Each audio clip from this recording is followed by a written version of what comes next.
नमस्कार. श्री स्वामी समर्थ. खग्रास चंद्रग्रहण कधी आहे? स्पर्श, मध्य, मोक्ष कधी आहे हे समजून घेऊ. 7 सप्टेंबर भाद्रपद शुक्ल पक्ष पौर्णिमेला खग्रास चंद्रग्रहण आहे. हे ग्रहण पूर्ण भारतात दिसणार आहे. ग्रहणाचा स्पर्श रात्री 9:57. ग्रहण मध्य रात्री 11:42. ग्रहण मोक्ष हे 1:27 राहील. ग्रहणाचा पर्वकाळ कुल 3 तास 30 मिनिटे राहील.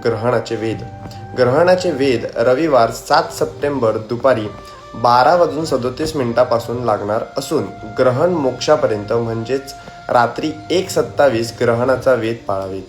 बाल, वृद्ध, अशक्त, आजारी व्यक्ती आणि गर्भवतींनी रविवार दुपारी 5:15 पासून मोक्षापर्यंत म्हणजेच 1:27 पर्यंत वेध पाळावेत.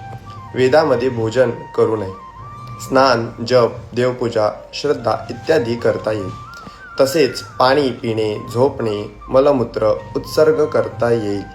ग्रहण पर्व काळात म्हणजेच ग्रहण स्पर्श ते मोक्ष या काळात साधारण रात्री 9:57 ते रात्री 1:27 पर्यंत पाणी पिणे, झोपणे, मलमूत्र ही कर्मे करू नयेत. श्री स्वामी समर्थ. नमस्कार.